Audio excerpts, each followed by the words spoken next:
जय हिंद दोस्तों। आज आप सभी को नए साल के ढेरों सारे शुभकामनाएं।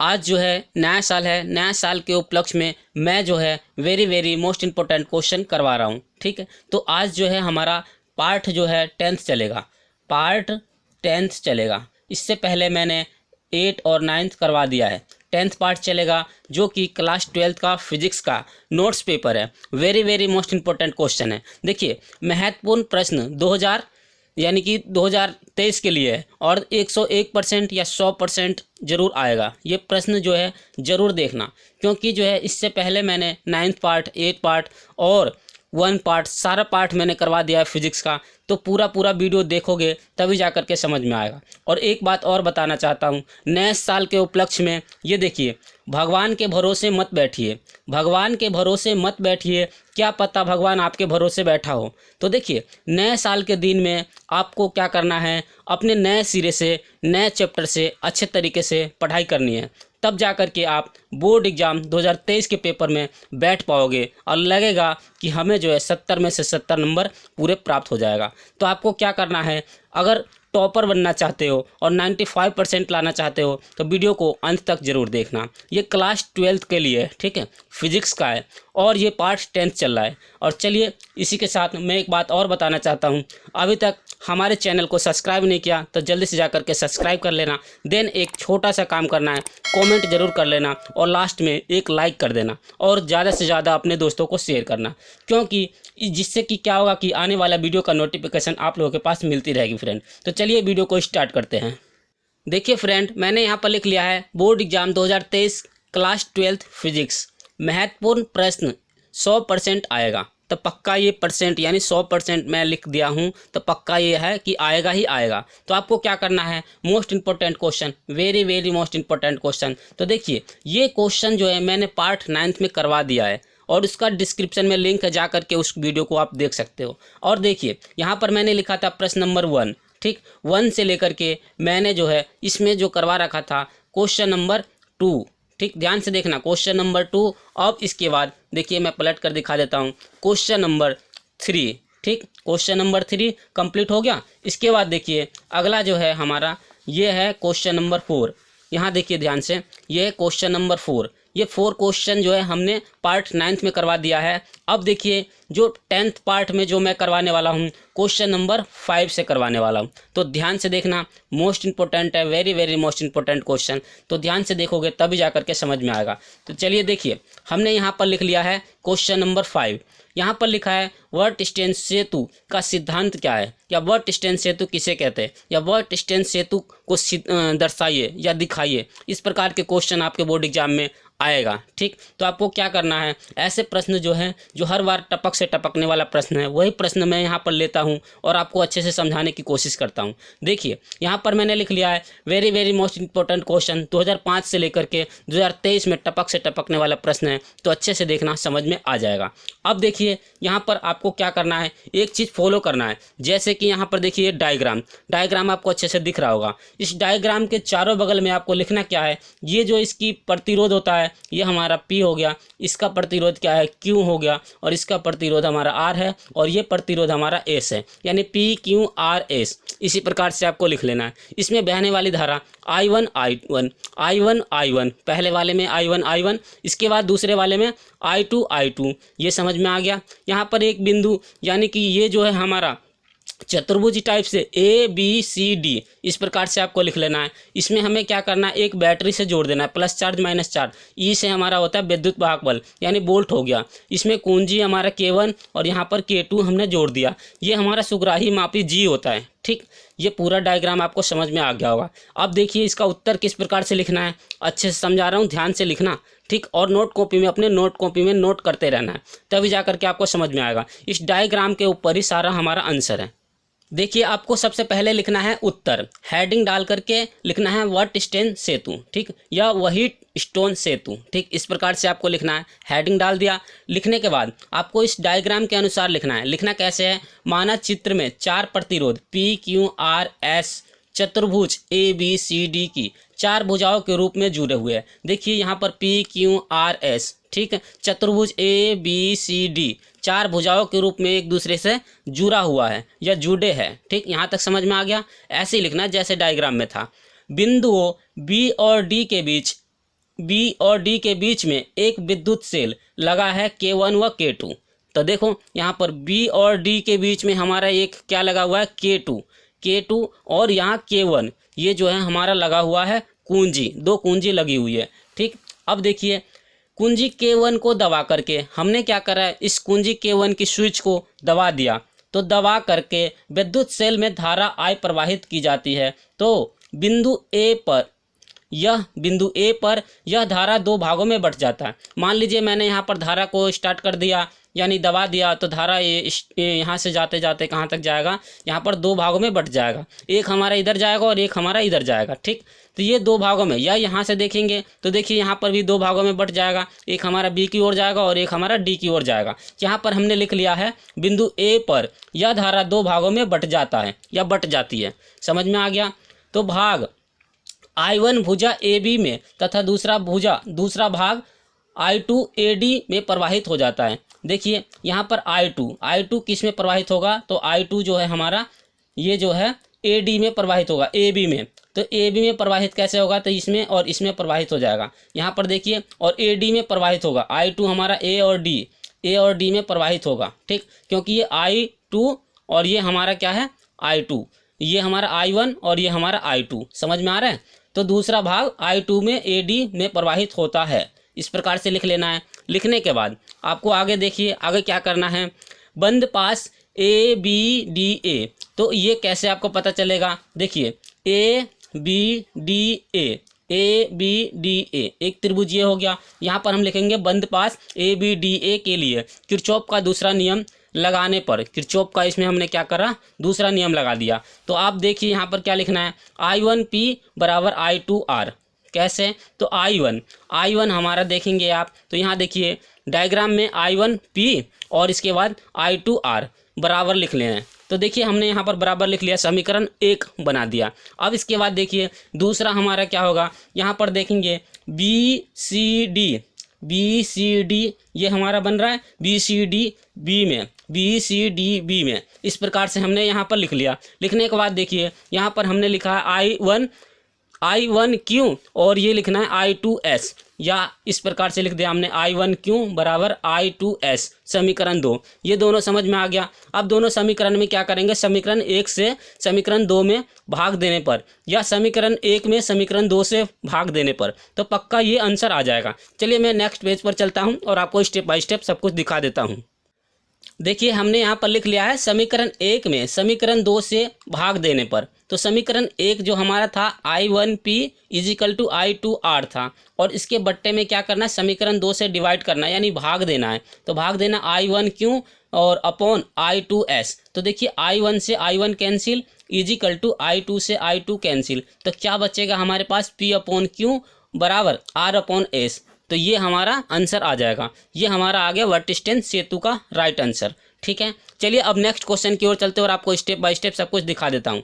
ध्यान से देखना, समझ में आ जाएगा। वेरी मोस्ट इंपॉर्टेंट क्वेश्चन है ये जो क्वेश्चन है, वेरी मोस्ट इंपॉर्टेंट है। टपक से टपकने वाले प्रश्न है जो कि 2023 में टपक से टपक जाएगा। ठीक है, तो ध्यान से देखना है। ये क्वेश्चन बहुत ही ज़्यादा इंपॉर्टेंट है और ये 2 नंबर में आ जाता है। इससे पहले वाला जो है हमारा 5 नंबर में आता है। अब ध्यान से देखना, ये क्वेश्चन लिखा हुआ है क्वेश्चन नंबर 6 यानी प्रश्न नंबर 6 है, निम्न संयोजन में बिंदु A और B के बीच तुल्य प्रतिरोध ज्ञात कीजिए। मान लीजिए कि यहाँ पर A और यहाँ पर B दिया हुआ है, तो इसके देखिए यहाँ 3 प्रतिरोध 3 ओम और यहाँ 3 ओम और ये बीच में 3 ओम और यहाँ 6 ओम, यहाँ 6 ओम और ये हमारा B पार्ट दिया हुआ है। तो कह रहा है कि A और B के बीच तुल्य प्रतिरोध ज्ञात करना है। तो सिंपल तरीका है, बीच वाले को हम क्या करेंगे, छोड़ देते हैं। तो देखिए 3 ओम व 3 ओम तथा 6 ओम श्रेणी क्रम में है। तो देखिए 2 इसमें से हमें क्या करना है, ये और ये श्रेणी क्रम में है, श्रेणी क्रम में तुल्य प्रतिरोध है। तो श्रेणी क्रम का फॉर्मूला होता है R बराबर R1 + R2 + R3। तो देखिए 3 + 3 + 6, तो 3 3 कितना हो गया, 6 6 6 12 ओम हमारा राइट आंसर आ जाएगा। समझ में आ गया। चलिए नेक्स्ट क्वेश्चन की ओर देख लीजिए। नेक्स्ट क्वेश्चन क्या कह रहा है, नेक्स्ट क्वेश्चन है क्वेश्चन नंबर 7। ध्यान से देखना, समझ में आ जाएगा। क्वेश्चन नंबर 7 क्या कह रहा है, किसी विद्युत परिपथ में 2 एम्पियर की धारा और 5 मिनट तक प्रवाहित करने पर द्वारा 1200 वोल्ट जूल कार्य किया जाता है, यानी W का मान जो है हमारा क्या है 1200 जूल कार्य किया जाता है, तो सेल के विद्युत वाहक बल की गणना कीजिए। बहुत ही ज़्यादा इंपॉर्टेंट क्वेश्चन है, ये न्यूमेरिकल है, ध्यान से देखना, दोबारा आप देख लीजिए, अच्छे से समझ में आ जाएगा। देखिए फ्रेंड, नेक्स्ट क्वेश्चन है हमारा क्वेश्चन नंबर 7। क्वेश्चन नंबर 7 में हमने जो लिखा है यहाँ पर हल करके लिख लिया, प्रवाहित आवेश Q बराबर IT, ये आपको फॉर्मूला याद होना चाहिए, तभी जाकर के ये क्वेश्चन आपका सॉल्व हो पाएगा। तो देखिए सबसे पहले इसमें क्या दिया हुआ है, यानी कि किसी विद्युत परिपथ में एम्पियर का मान 2 दिया हुआ है, यानी I is equal to 2 ampere, right, समझ में आ गया। इसके बाद 5 मिनट कह रहा है, तो T इजिकल टू 5 मिनट्स, तो देखिए T इजिकल टू 5 मिनट्स को मल्टीप्लाई कर देंगे 60 से, तो 60 सेकेंड हो जाएगा, 5 × 60 सेकेंड, समझ में आ गया। इसके बाद फॉर्मूला हमने ये लिखवाया Q इजिकल टू IT, तो ये वाला फॉर्मूला हमें नीचे लिख करके इसको सॉल्व कर देना है। तो देखिए Q बराबर IT, I के स्थान पर 2 और T के स्थान पर 5 × 6 डाल देंगे, यानी 60। अब देखिए तीनों को मल्टीप्लाई करने पर हमारे पास कितना हो जाएगा, 600 कुलाम आ जाएगा, यानी आवेश का मात्रक जो होता है कुलाम होता है, समझ में आ गया। इसके बाद अब देखिए यहाँ पर अगला नेक्स्ट जो है फॉर्मूला हमें लगाना, ये वाला सूत्र आपको याद होना चाहिए, E बराबर W/Q। तो E का मान चाहिए हमें विद्युत वाहक बल निकालना था, क्योंकि आपको मैं अच्छे से दिखा देता हूँ। ये कह रहा है कि विद्युत वाहक बल की गणना कीजिए, तो विद्युत वाहक बल की गणना करने के लिए ये फॉर्मूला आपको अच्छे तरीके से याद होनी चाहिए, ठीक। E इजिकल टू W/Q, तो E बराबर W का मान, अभी हमने बताया था W का मान कितना है, तो आपको यहाँ दिखा देता हूँ। W का मान यानी कार्य का मात्रक होता है जूल, और ये कार्य हो गया W बराबर 1200। तो यहाँ पर देखिए हमने यहाँ पर ये लिख लिया है, W का मान 1200/Q का मान कितना आया हमारे पास 600, तो 600 यानी 1200/600, 600 से डायरेक्ट काट देंगे 1200 के, तो 2 बार में कट जाएगा। अब देखिए E is equal to 2 volt right answer है, तो समझ में ये क्वेश्चन आ गया होगा। चलिए नेक्स्ट क्वेश्चन की ओर चलते हैं और आपको स्टेप बाय स्टेप सब कुछ दिखा देता हूँ। देखिए फ्रेंड, हमने यहाँ पर लिख लिया है क्वेश्चन नंबर 8, यानी कि प्रश्न नंबर 8। 8वां प्रश्न जो है बहुत ही ज़्यादा इंपॉर्टेंट है बोर्ड एग्जाम के लिए। ये प्रश्न जो है कई बार नहीं, अब की बार पक्का आने वाला है, तो ध्यान से देखना है, क्योंकि मोस्ट इंपॉर्टेंट क्वेश्चन है। 2023 के एग्जाम में ये पक्का टपक से टपकने वाले प्रश्न हैं, तो ध्यान से देखना, क्योंकि ये क्वेश्चन जो है ना अब की बार पक्का आएगा। अब देखिए क्या करना है आपको, मीटर सेतु, यानी कि मीटर सेतु किस, यहाँ पर किस होता, किस सिद्धांत पर कार्य करता है। अज्ञात प्रतिरोध X ज्ञात करने के लिए मीटर सेतु का परिपथ आरेख निम्नवत है। सेतु और संतुलित की अवस्था में X का मान ज्ञात कीजिए। ये क्वेश्चन में देखिए कोई मान नहीं दिया हुआ है, लेकिन ये डायग्राम आपको खुद प्रैक्टिस करके जानी होगी। तो ये डायग्राम अच्छे तरीके से देख लीजिए। यहाँ पर देखिए ये प्रतिरोध X है, यहाँ पर G हमारा सुग्राही मापी हो गया, यहाँ पर इसका मान हमने मान लिया है 10 वोल्ट 10 ओम, और इसका हमने मान लिया 5 ओम, और यहाँ से लेकर यहाँ तक की बीच की दूरी 52 सेंटीमीटर है, ठीक। ये डायग्राम आपको अच्छे तरीके से प्रैक्टिस करके जानी होगी। तो यहाँ पर देखिए 10 और ये 5 ऊपर नीचे है, तो कौन से क्रम में है, समांतर क्रम में। तो हमने यहाँ पर अच्छे तरीके से लिख लिया हल में 5 व 10 ओम समांतर क्रम में, पहले 5 और 10 ओम कौन से में, समांतर क्रम में, श्रेणी नहीं है, ठीक है। तो देखिए समांतर क्रम में है, तो समांतर क्रम का फॉर्मूला होता है S इजिकल टू 1/, ये देखिए 1/S होता है, ठीक। 1/S is equal to 1/5 plus 1/10। अब 5 और 10 का एलसीएम कितना हो जाएगा, तो 10 हो जाएगा, ठीक। अब देखिए यहाँ पर क्या करना है, 2 और 1 3/10, 3/10 है, तो इसको पलट देंगे, क्योंकि हमें बट्टे में 1 आ रहा था ना, तो ये हम पलट देंगे, तो क्या आ जाएगा 3/10 राइट आंसर।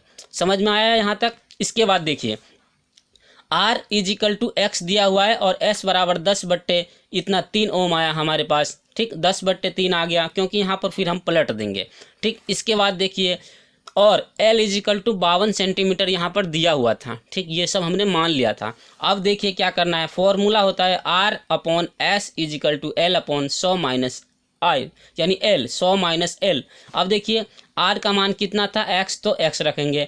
s का मान कितना है 10/3, तो 10/3 रखेंगे, बराबर l का मान 52 था तो 52 रखेंगे। 100 - 52, 100 - 52 रख देंगे, l का मान 52 है। अब देखिए इसको मल्टीप्लाई करके घटा बटा जैसे भी कर सकते हो कर लेना, ठीक, आपको समझ में भी आ जाएगा। देखिए x/10 की यानी 3 की मल्टीप्लाई x में करेंगे तो 3x/10 हो जाएगा, बराबर ये देखिए 52/100 में से 52 गया तो 48, यानी 52/48। अब तिरछी मल्टीप्लाई इसकी इसमें और इसकी इसमें, तो देखिए 48 3x × 48 बराबर 10 × 52, हमने ये लिख लिया। अब हमें x का मान चाहिए, x का मान चाहिए तो ये ऊपर जाएगा और ये 3 × 48 नीचे आ जाएगा, जो कि हमने यहाँ लिख लिया 52 × 10/3 × 48। अब इन सभी को काट करके काटोगे तो हमारे पास डायरेक्ट आ जाएगा, ये पूरा डायरेक्ट डिवाइड कर देना, 3.6 आ जाएगा, 3.6 ओम आ गया। तो x = हमारे पास क्या आ जाएगा, ध्यान से देखना, x = हमारे पास आ जाएगा 3.6 ओम, राइट आंसर, ठीक।